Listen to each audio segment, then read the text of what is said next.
आनंद बनेगा, आनंद बनेगा।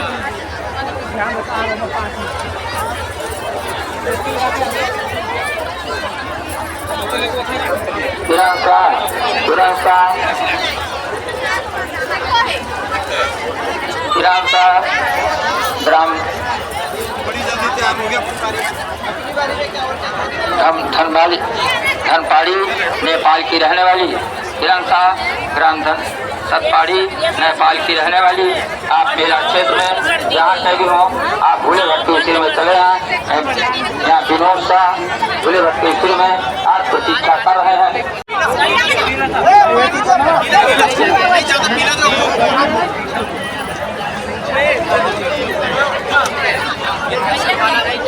हिरण शाह ग्राम धनगढ़ी नेपाल की रहने वाली आप मेला क्षेत्र में जहाँ कहीं भी हो आप भूले भटके स्थिति में चले आए। आपके प्रति वीरेंद्र शाह भूले भटके स्थिति में आज प्रतीक्षा कर रहे हैं। माया देवी ग्राम कालकी जालौन की रहने वाली आप मेला क्षेत्र में जहाँ कहीं भी हो आप भूले भटके स्थिति में चले आए। दिलिया भूले भटके स्थिति में आप प्रतीक्षा कर रहे हैं। रंजन राय आज इस महाकुंभ में रंजन शाह बाबूराव संगम पे स्नान करने का मौका मिला पलामू झारखंड के रहने वाले और इस महाकुंभ में जहाँ कहीं हो आप भूले भटके स्थिति में चले आए। यहाँ सुनीता काफी संख्या में लोग बैठी है, आप आकर वाली व्यवस्था बहुत अच्छी थी। रामबरन साहू ग्राम रौनिया पटना बिहार के रहने वाले आप मेला क्षेत्र में जहाँ कहीं भी हो आप भूले भटके स्थिति में चले आए। रमेश भूले भटके स्थिति में आप प्रतीक्षा कर रहे हैं।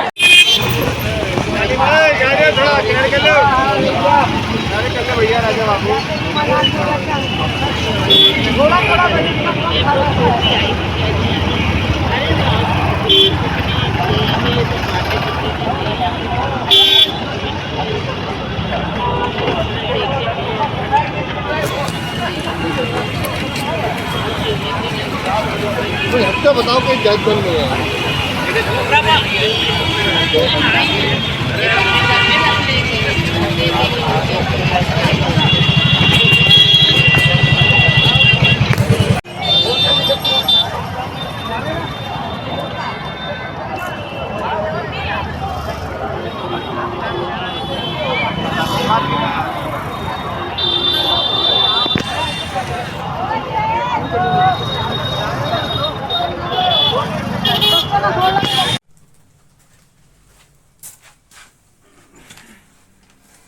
नमस्कार मित्रों, आज के माहौल में जो 144 साल बाद प्रयाग में महाकुंभ लगा है उसी पे हम लोग कुछ अपने अपने विचार चर्चा करेंगे कि यह महाकुंभ कितना महत्वपूर्ण है, इसकी व्यवस्था क्या है, या ये लगातार 14 जनवरी से ये लगातार चल रहा है और जो समापन इनका 26 फरवरी को होगा।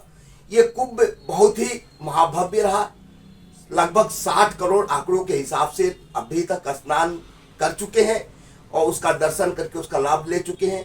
लेकिन इसमें हम सभी लोग जो बैठे हुए हैं उसमें अपने विचार देंगे कि इस कुंभ से क्या फायदे रहे या उनको इस कुंभ से क्या समझ में आया और इसमें क्या सुविधा रही, क्या असुविधा रही, वो सभी लोग अपने अपने विचार देंगे। तो मैं अब इसको स्टार्ट करते हुए मैं सर्वप्रथम परम आदरणीय पीएल सोनी जी से चाहेंगे कि महाकुंभ पे आप जो भी सोचे हैं, देखे हैं, लगातार 1 महीने से ऊपर हो गया, तो इसमें आपका कुंभ पे क्या विचार है, ये आप अपना। डॉक्टर साहब बहुत अच्छा प्रश्न किया आपने। ये कुंभ हमारे जीवन की ही नहीं, ये देवताओं के समय से देवकाल से ही चला आ रहा है और ये हमारी एक आध्यात्मिक परंपरा और आध्यात्मिक सोच का एक आईना है। ये हम जीवन को किस प्रकार से जीते हैं, हमारा आध्यात्मिक जीवन कैसे चलता है, हमारा धर्म किन बिंदुओं पर टिका हुआ है, ये बहुत महत्वपूर्ण है। हमारे यहाँ जो 33 कोटि के देवता हैं, उन देवताओं ने जो जल ला करके एकत्र किया था और हमारे 5 जगह हमारे ये महाकुंभ मनाया जाता है। हरिद्वार, नासिक, इलाहाबाद, उज्जैन, और एक दक्षिण भारत में, मेरे ख्याल से को मुझे याद नहीं आ रहा, लेकिन 5 जगह ये मनाया जाता है। हाँ ठीक है, 5 या 7 जगह है। तो मतलब ये तो, लेकिन ये 12-12 वर्षों में आता है। वैसे कुंभ भी आता है, अर्ध कुंभ भी आता है, कुंभी भी आती है, तो ये सब एक अलग अलग होते हैं। लेकिन ये हमको कहते हैं कि हमारे जीवन की दिशा, हमारे धर्म के दर्शन को आगे बढ़ाने के लिए सब आते हैं। जी जी। तो कुंभ जो है वो हमारे केवल आध्यात्मिक चरित्र को उजागर करता है, और जो उसके साथ जो हमारे भारतीय जनता जो उसका आध्यात्मिक महत्व जो समझ रही है, उसके मन में कहते हैं ना कि ये शरीर पंच तत्व का बना है, और उस पंच तत्व में हमारे यहाँ ये क्षिति जल पावक गगन समीरा, ये जो 5 तत्व हैं, उस 5 तत्व से हमारा शरीर बना है, और जो हमारे अंदर आत्मा है वो ईश्वर का ही एक रूप है। तो वो जो ईश्वर का रूप है वो हमारे आध्यात्मिक दर्शन से जुड़ी हुई है। मनुष्य का जो जीवन है वो 2 तरीके से है, एक स्थूल और एक सूक्ष्म। स्थूल में मानव का ये शरीर चलता है, और सूक्ष्म में मानव का मन चलता है। सूक्ष्म रूप में ही जैसे हम हवन करते हैं, यज्ञ करते हैं, तो उसमें देवता कैसे ग्रहण करते हैं, उस चूंकि देवता सूक्ष्म होते हैं तो हमारे यज्ञ से, हवन से इसको ग्रहण करते हैं। जैसे सूर्य हमारा एक डायरेक्ट देवता कहेंगे, उससे हमें ऊर्जा मिलती है। जल को भी हम डायरेक्ट देवता कहेंगे, क्योंकि उसमें ऑक्सीजन होता है, हमें उसमें एक जीवन धारा हमें जीने की मिलती है। पृथ्वी एक हमारा आधार है। आकाश जो हमारी शून्यता, मतलब ये जीवन को आगे आगे बढ़ाने के लिए पर्याप्त स्पेस देता है। तो और हवा के बगैर हम जीवित नहीं रह सकते। तो 5 तत्व जो हैं वो शरीर को जीवंत बनाए रखने के लिए आवश्यक है। लेकिन कुंभ में जो हमारे यहाँ जो एक सूक्ष्मता है जीवन की, वो उस सूक्ष्मता को उजागर करती है कि हमारे यहाँ 12-12 वर्षों में ये जो पड़ता है, जिसमें ये हमारे जो संत महात्मा लोग हैं, जो नागा लोग हैं, जो नागा लोग आते हैं, वो जितनी तपस्या करते हैं, उस तपस्या को जब ये कुंभ में आकर के स्नान करने के लिए जाते हैं, चाहे वो जहां पड़ा हो, तो उनका जो आध्यात्मिक जो चेतना है, जो उनका जो तपस्या करते हैं, उस तपस्या का लाभ उनको 100 गुना बढ़ जाता है। तो उन जो वो जीवन में जो तपस्या करते हैं, उस तपस्या से हमारे जो हम आध्यात्मिक लोग हैं, और हमारे जीवन दर्शन के कि हम संत महात्मा के बल पर पृथ्वी टिकी हुई है, और वो हमको एक आशीर्वाद देते हैं, और वो आशीर्वाद जब मन से देते हैं और जब हम मन से ग्रहण करते हैं तो हम फलीभूत होता है। अब कहते हैं कि अगर आप मानिए तो देव, नहीं तो पत्थर। मैं आपको बता रहा हूं कि भारत भू का कण कण पावन, कहता यह इतिहास रहा, जन्मे थे श्री राम अवध में चित्रकूट बनवास रहा। जन्मे थे श्री राम अवध में चित्रकूट बनवास रहा।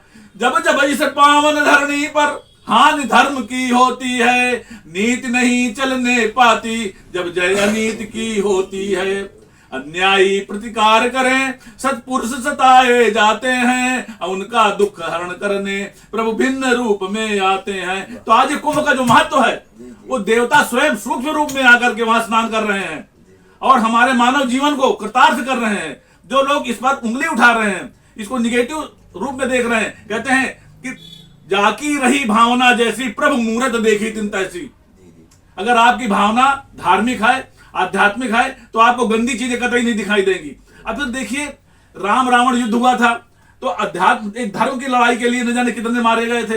अब उसमें मानव जीवन, उसमें न हम सरकार की गलती दे रहे हैं, उसमें तो हम यही कहेंगे कि जो मानवीय मूल्यों में हमारी गलतियां रही कि हम उस रूल्स के पालन नहीं कर पाए, ठीक से चले नहीं, और किन किन परिस्थितियों में हमको धक्का लगा, कहां हम दब गए। इतने मतलब ये कि एक छोटे से जगह, प्रयागराज जैसा एक छोटा सा जगह, जहां की मैं समझता हूं कि आबादी केवल 2-2.5 करोड़ हो सकता है, कितनी हो, 30-40 लाख होगी। हम कहते चलिए 1 करोड़ से ज्यादा है, और वहां 60 करोड़ लोग आप बता रहे हैं स्नान कर चुके हैं अब तक। जब 60 करोड़ लोग स्नान कर चुके हैं, तो कितने लोग आए हैं और कैसे सरकार ने वहां व्यवस्था की होगी। हमारे यहाँ जो गंगा के किनारे किनारे झूसी से लेकर के और यहाँ फाफा मऊ तक जो घाट बनाए गए हैं, उनमें सब जगह कि इलाहाबाद से आने वाले यहाँ स्नान करेंगे, बांदा से आने वाले यहाँ स्नान करेंगे। तो सरकार ने अपनी तरफ से पूरी व्यवस्था उस पर की है। लेकिन कुछ गलतियां जो मानवीय गलतियां होती हैं, कुछ प्राकृतिक गलतियां होती हैं, ये गलतियां होती हैं तो उनको नजरअंदाज कर दिया जाना चाहिए। हमको केवल कुंभ का केवल इतना ही सार लेना चाहिए कि उससे हमको क्या लाभ मिल रहे हैं। तो ये हमारे आध्यात्मिक जीवन को फलीभूत करता है, मानवीय मूल्यों को बढ़ाता है और हमारे आध्यात्मिक दर्शन को काफी हद तक ये इसको एक पुनर्जीवित करता है। मैं आपको इस पर थोड़ा सा कुछ बातें और बता रहा हूं मैं।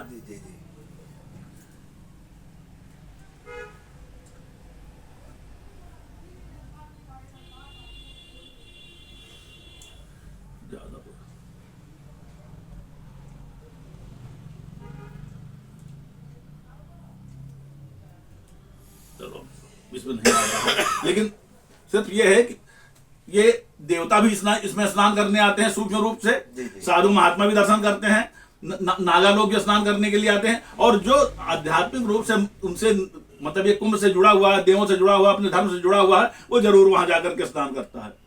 लेकिन यह है कि कुछ लोग जैसे नहीं जा पाते हैं और सच्ची आस्था से वो घर में त्रिवेणी और गंगा जल का पहले का लाया हुआ जल भी अगर वो है, तो जिस दिन आपका ये महाकुंभ पड़ता है, जिस दिन अमृत स्नान होता है, उस दिन अमृत स्नान में अपने घर में थोड़ा सा हल्दी, थोड़ा सा कपूर का तेल, थोड़ा सा गंगा जल स्नान करके उसी श्रद्धा भक्ति से अगर वो अपने घर में भी स्नान कर लेता है तो उसे कुंभ का फल प्राप्त होता है। बस मैं इन्हीं बातों को कहूंगा कि हमारा धर्म, हम सौभाग्यशाली है कि हम भारत में पैदा हुए हैं, और हमारे धर्म भी सौभाग्यशाली है कि भारत में है, और भारत का भी मतलब ये कि भारत भी सौभाग्यशाली है कि इन धर्मों के जितने भी देवता हैं सब हमारे भारत में एकत्रित होते हैं, और ये कुंभ का जो लाभ है, ये कुंभ का जो महालाभ है वो भारतवर्ष को ही प्राप्त है। ये इसके लिए हम अपने आप को सौभाग्यशाली समझते हैं।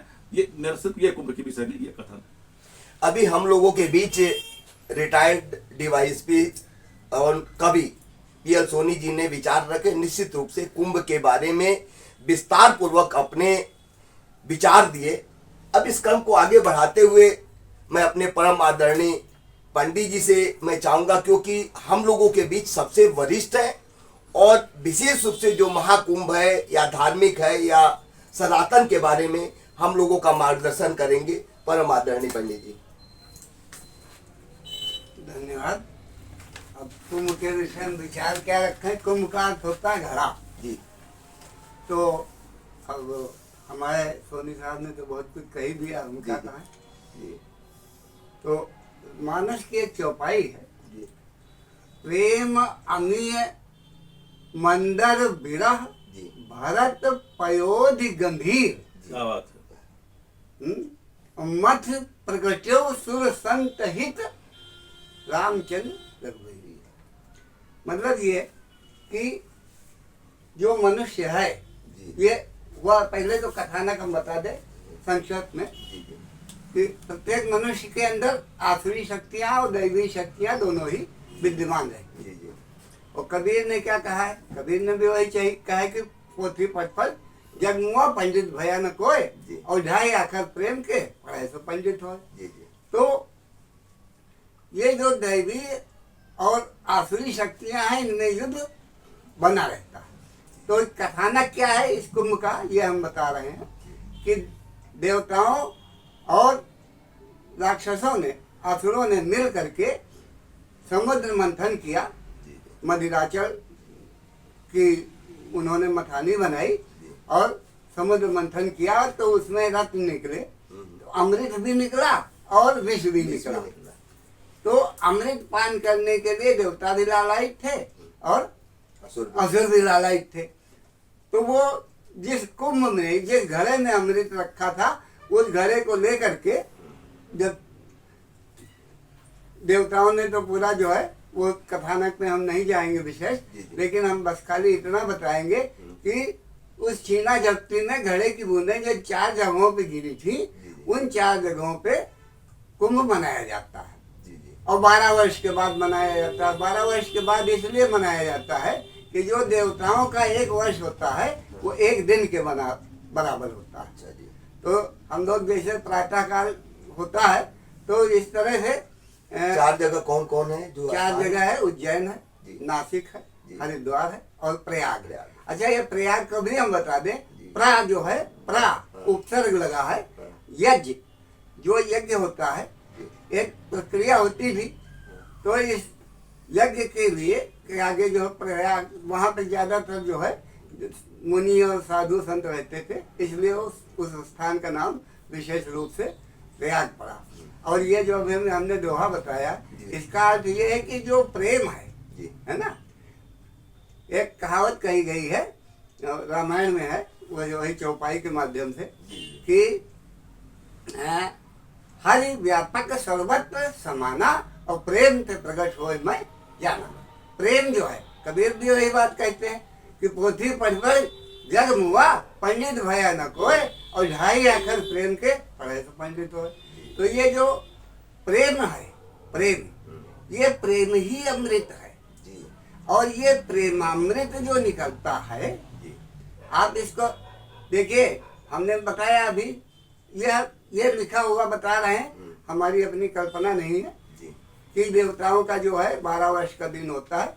तो ये जो प्रेमामृत का पान हमेशा करना चाहिए, प्रातः उठते ही सबसे पहले प्रेमामृत ग्रहण करें। तो ये जो वही मतलब कहने का कि जो इसका महत्व है कुंभ का यही महत्व है कि क्योंकि हमारा ये प्रतीकात्मक है, ये कथानक है। इन कथानकों को अगर आप मान लें कि कल्पना ही है, यद्यपि कल्पना नहीं है, हमारे जो शास्त्रों में और उसमें लिखा गया है, तो उस हिसाब से, लेकिन अगर कुछ लोग मानते हैं कल्पना है, लेकिन आप ये देखिए कि हमारी भारतीय संस्कृति में चिंतन और विचारधारा किस शीर्ष पर पहुंची थी, उसका आज तक प्रभाव विद्यमान है। थोड़ा एक चीज तौर पर प्रकाश डाल दीजिएगा, जो इस बार 144 साल का महाकुंभ आया है, इस पे आपका क्या कहना है? इस पे ये है कि देखिए 12 हम 144, देखिए राशियां 12 हैं, सूर्य के जो 12 कलाएं हैं, सूर्य की 12 कलाएं हैं, उन्हीं 12 कलाओं के अंतर्गत 12 महीना है, ठीक है। तो और ये जो है हमने बताया 12 राशियां, तो ये 12 में 144 वर्षों के बाद ये कुंभ आया है। तो मतलब ये है कि इस तरह की जो राशियों की और ग्रहों की और नक्षत्रों की जो युति बनती है, ये युति 144 वर्षों के पश्चात आई है। अच्छा, ये प्रेम का ही प्रतीक है, जिसमें हर वर्ग के लोग, समाज के हर वर्ग को इसमें आस्था है। और ये एक तरह से अब तो भले ही, लेकिन अब प्रयास हम लोगों को करना चाहिए कि हमारी नदियां जो हैं प्रदूषित न हो पाए, साफ रहें। तो इसलिए इन सब का ध्यान रखना चाहिए। तो लेकिन ये है कि जो बहता पानी निर्मला कहा गया है, तो गंगा का जल निर्मल होता था, निकलता था, और इसका सब पान करते थे, इससे तमाम बीमारियों से भी मुक्ति मिलती थी। और दर्शन मज्जन पान त्रिविध, ये देखिए उसमें भारतेंद्र जी ने क्या उसमें कहा ना कि संगम के लिए, त्रिवेणी के जो संगम है, कि सुभग स्वर्ग सोपान सरिस सबके मन भावत, दर्शन मज्जन पान त्रिविध भय दूर मिटावत। तो यही है, आस्था का प्रश्न है। और आस्था, लेकिन हाँ एक बात और है, जब भीड़ ज्यादा बढ़ जाती है, कुछ बात है अव्यवस्था भी हो जाती है, तो उस अव्यवस्था से दूर रहना। यदि संत रविदास जी हमारे यहाँ तो हर तरह के व्यक्तित्व इसी भारत भूमि पर जन्म लिए हैं।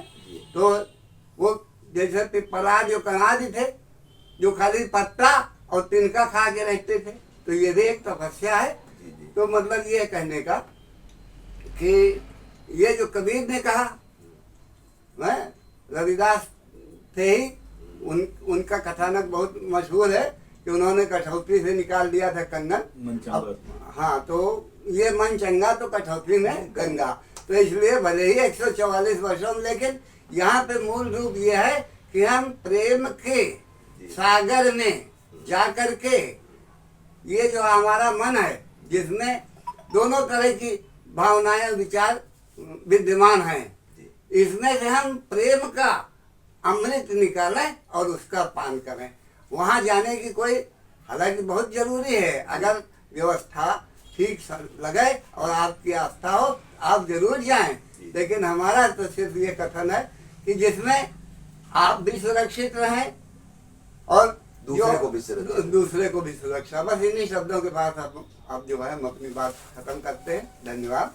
हम लोगों के बीच परम आदरणीय पंडित जी ने बहुत अच्छी जानकारियां दी कि कैसे कुंभ लगता है, कैसे महाकुंभ लगता है, और ये 144 बार महाकुंभ कैसे हुआ। तमाम लोग कहते हैं कि गणना नहीं है, हम लोगों के बीच वो गणना भी आपने सिद्ध करके बताया कि कैसे 144 बार वर्षों बाद ये महाकुंभ लगा।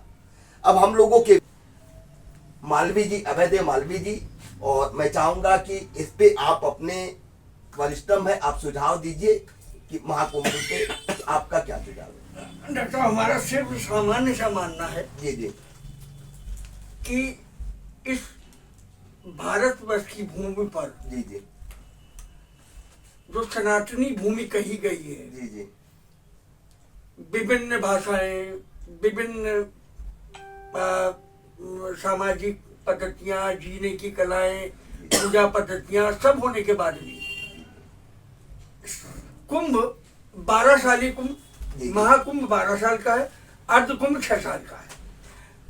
ये शिव कुंभ सनातनी या हिंदुओं को जोड़ने का ही कार्य नहीं है, मानव से मानव को जोड़ने का एक यज्ञ कह सकते हैं आप, जिसमें हर व्यक्ति किसी समाज का हो, किसी के लिए, जैसा कि आदिकाल में या पिछले वर्षों में या 47 के बाद से होता रहा है, जैसा आपने वे भी उद्धृत किया कि ऐसा होता था, व्यवस्थाएं होती थी पूजा पाठ में, यात्राओं में। इसका क्या है? सीधा सीधा ये मतलब है कि जैसे कि विनोद जी ने कहा, व्यवस्थाओं में कोई टिप्पणी नहीं। मैं कहता हूं कि वहां शासन व्यवस्था लागू करने में कोई कमी नहीं हुई, इसलिए अव्यवस्था नहीं हुई। अब होनी कह लीजिए या शरारती तत्व कह लीजिए कि जैसे अभी विनोद जी ने कहा, भाई किसी भेष में राम मिलते हैं तो किसी भेष में शैतान मिलता है। मानव को मानव से पूरब से पश्चिम तक, पश्चिम से पूरब तक, उत्तर से दक्षिण तक, जो भारतीय शरारती समाज है, ये इसने बढ़ चढ़ के हिस्सा लिया, बिना किसी जात पात धर्म पंथ, जैसे कि ना हिंदू मुस्लिम सिख ईसाई, अपने यहाँ ब्राह्मण क्षत्रिय वैश्य शूद्र, शहरों में गांव में क्या व्यवस्थाएं दुर्व्यवस्थाएं हम आप सब जानते हैं। वहां जाके कौन किससे मिल रहा है, कौन किससे टकरा रहा है, सबकी व्यवस्थाएं व्यवस्थित रूप से, नागा, बिना कपड़ों वाले साधु महात्मा अलग हैं, जो दुर्व्यवस्थाएं हुई है, भगदड़ हुई है, ये उसी कॉरिडोर में हुई है सर। नागांव वाले में व्यवस्थित प्रवेश किया है। अब प्रवेश वो तत्व है, जैसे विनोद जी ने कहा, आपने कहा, वो तत्व है। ये कलयुग है भाई, तो सबको, सारे लोगों को जोड़ा है, पूरब से पश्चिम, उत्तर से दक्षिण तक सबको जोड़ा, सबको साथ लेके चले हैं। और ये भारतीय सनातनी जो सभ्यता संस्कृत है, ऐसे समारोह होने चाहिए, और सबको, पूरे देशवासियों को, वहां कोई समाज नहीं है, कोई पंथ नहीं, कोई धर्म नहीं, सब एक, जितने हिंदू मुस्लिम सिख ईसाई आपस में सब भाई भाई, मानव धर्म, मानव प्रेम का धर्म, सब मिलके अपनाए। मैं नहीं जानता हूं, और मैं कहते हैं लोग, चूंकि कुंभ चल रहा है, मैं गंगा में खड़े होकर कह सकता हूं, बैर भाव इस उमड़ते प्रेम से, ऐसे कार्यक्रमों से, ऐसे कुंभ महाकुंभ, ऐसे बड़े बड़े आयोजनों से लोगों के अंदर की कटुता कम होगी। भावना इंसान को भगवान बना देती है, दुर्भावना इंसान को शैतान बना देती है। जितना मन पवित्र होगा, भैया धीरे धीरे वहां गए, सभी गए, क्या सब साधु हैं? नहीं। सब नागा है? नहीं। सब गृहस्थ हैं? नहीं। सब नास्तिक है? नहीं। सब आस्तिक है? नहीं। गए सब हैं। कोई कहते हैं कि लोग पाप करते हैं, धोने जाते हैं, जिन्होंने पाप नहीं किया वो क्यों गए? तो ये आस्था के विषय, आस्था में अस्तर अपने धर्म की सभ्यता संस्कृति है, उसमें कोई टिप्पणी और टीका आवश्यक नहीं है। और मैं अपनी बात यही समाप्त करता हूँ। ये आस्था का है, इसमें सब डुबकी लगाएं। और अभी तो 60 करोड़, डॉक्टर 26 फरवरी तक ये 75 जा सकता है। ये जो अमृत काल है ना 75 का, ये होने की आशंका है। नमस्कार।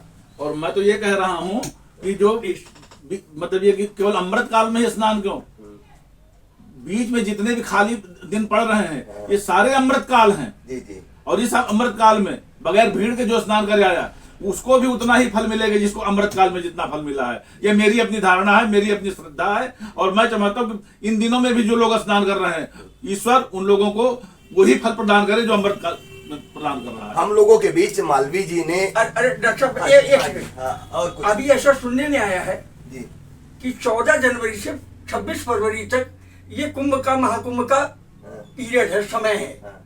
इसके बाद शायद इसको 10 मार्च तक के लिए बढ़ाया गया, समय कुछ बढ़ाया गया। अभी क्लियर नहीं है। नहीं 10 है 5 महीने को नहीं मालूम, हाँ। लिखित रूप में से कोई चीज पढ़ने में नहीं आई है। हाँ। वो जो नहीं जा पाए, नहीं दर्शन ला पाए, नहीं स्नान कर पाए, उनके लिए कुछ समय सीमा दी जा रही है। इतनी सूचना है। हम लोगों के बीच अभी मालवी जी और सभी लोगों ने विचार दिए। मैं भी कुछ अपने उसमें अनुभव की मैं साझा करना चाहता हूं, क्योंकि सभी लोगों के साथ साथ मुझे भी महाकुंभ में सपरिवार स्नान करने और उसका दर्शन करने का लाभ प्राप्त हुआ। तो मैं कम समय में ये बताना चाहूँगा कि वहाँ की व्यवस्था बहुत अच्छी रही। मैं लखनऊ से रात में 2 बजे निकला और वहाँ पे 5-6 बजे करीब मैं पहुँच गया था। लेकिन वहाँ डाइवर्शन होने की वजह से थोड़ी सी असुविधा ये हुई कि पार्किंग तक हम लोग 6-7 बजे तक पहुँच गए। लेकिन किसी गाड़ी वाले को ये नहीं पता हो रहा था कि ये गाड़ी जा कहाँ रही है। बस गाड़ी डाइवर्शन कर दिया गया, लेकिन जो अंदर बैठा है उसको कोई नहीं सूचना दी जा रही है कि आपकी गाड़ी कहाँ पार्किंग होगी या कहाँ पार्किंग करो या कैसे जाओ। तो हम लोगों ने लास्ट में जाके पार्किंग की। पार्किंग के बाद ऐसी अव्यवस्था दिखी कि हमारा विचार आया कि हम वापस आ जाएं। लेकिन परिवार का ये कहना था कि चलो भीड़ में ऐसी अव्यवस्था होती है, ये मेरा अनुभव है। तो क्योंकि मैंने कहा कि अरे कुछ भी दिख नहीं रहा, साधन है नहीं, 14 किलोमीटर का है, बच्चों के साथ 14 किलोमीटर हम लोग सिटी के रहने वाले आदमी संभव नहीं था कि जा पाए। तमाम ऐसे लोग हैं जो गठरी लाद करके 14-15 किलोमीटर जा रहे थे, लेकिन हम लोगों का क्षमता नहीं थी। तो हम लोगों ने 1 घंटे जानकारी किया। जानकारी करने के बाद ये समझ में आया कि एक बस जा रही है रोडवेज की जो आपको सिविल लाइन छोड़ेगी। तो हम लोग बस में चढ़े और सिविल लाइन जाते जाते हम लोगों को करीब 6 घंटे लगे। दूरी केवल 3-4 किलोमीटर, 3-4 नहीं, इससे 10-12 किलोमीटर, और समय 6 घंटे लगे। उसके बाद जाने के बाद फिर कोई साधन नहीं। साधन नहीं होने के बाद फिर किसी तरह से पकड़ते पकड़ते हम लोग टेम्पू पकड़े, ई रिक्शा, उसके बाद फिर और किया, और फिर हम लोग लास्ट में संगम के करीब पहुंचे, जो कि दूरी मैं बता दूं, ऑटो वाला बता रहा था कि 1 किलोमीटर है, लेकिन कहता था मैं 1000 रुपये लूंगा। ये बड़ी एक अव्यवस्था की दुर्भावना थी जो मैंने सामने देखी। ये मैंने अनुभव किया, मेरी कोई शिकायत नहीं है। सरकार की व्यवस्था बहुत अच्छी थी, लेकिन सबसे बड़ी बात थी वहां स्नान करने की बहुत अच्छी सुविधा थी, ड्रेस चेंज करने की अच्छी सुविधा थी, भीड़ बहुत ज्यादा थी। सर डॉक्टर साहब मैं क्षमा चाहूंगा आपसे, इतना जो आपने कहा बिल्कुल सही का, लेकिन सरकार उसमें देखिए, सरकार ने सबके हाथ मान रखे थे कि गलती से भी कहीं किसी संत के डंडा ना पड़ जाए, किसी भक्त के डंडा ना पड़ जाए। एक आध चोर घुस आते हैं, मान लीजिए कोई पुलिस वाला डंडा चला दे उस आदमी पर जो 1000 रुपया 1 किलोमीटर का मांग रहा है, और गलती से किसी भक्त के लग जाए, तो सरकार की मंशा केवल इतनी थी। उस चक्कर में देखिए कोर्ट का भी यही नियम होता है कि 10 अपराधी छूट जाए, लेकिन निरपराध को दंड नहीं मिलना चाहिए। तो सरकार की मंशा होती है इसमें। एक मिनट में और मैं अपनी बात कर लूं। तो उसके बाद यहां तक तो चलिए ठीक रहा, हम लोग वापस हुए। वापस में कोई साधन नहीं, मतलब 18 किलोमीटर के बीच कोई साधन नहीं था। और ये मैं बुराई नहीं कर रहा हूं, ये मैं महसूस किया वो मैं कह रहा हूं।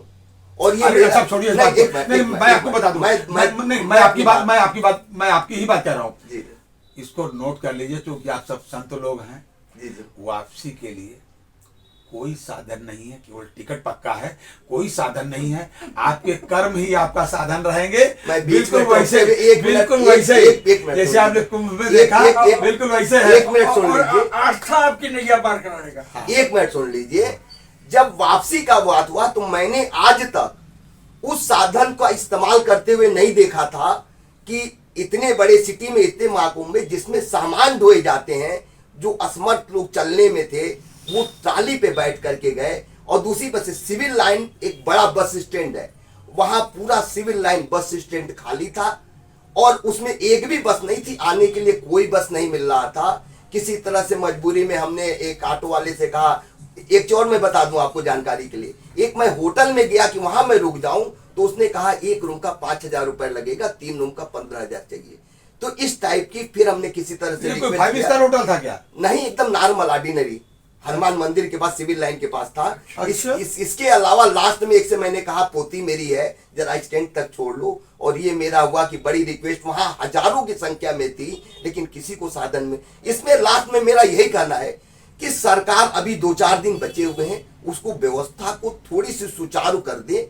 व्यवस्था सरकार की सब कुछ अच्छी है, स्नान में अच्छा है, तो इस पे ख्याल करते हुए करे। अब इसी के साथ समय में बहुत हो चुका है तो मैं इसको अब खत्म करने जा रहा हूँ। इसी के साथ सभी लोगों ने अपने मार्गदर्शन दिए और अब अंत में सभी लोगों को नमस्कार करते हुए आपका भी धन्यवाद भाई। आप लोगों ने सभी लोगों ने बहुत साथ दिया। धन्यवाद। और इसमें ये केवल अनुभव रहा है, मेरी किसी से कोई शिकायत नहीं, न सरकार से अरे शिकायत है, सर, न आपका किसी ही से। चैनल हम लोगों की बात सुन भी लेता है, वरना सर हम लोगों मैंने की सिर्फ बात अपने हमको सुनता है। अनुभव साझा किए, बाकी मेरी सरकार की तरफ से या किसी की बुराई नहीं है।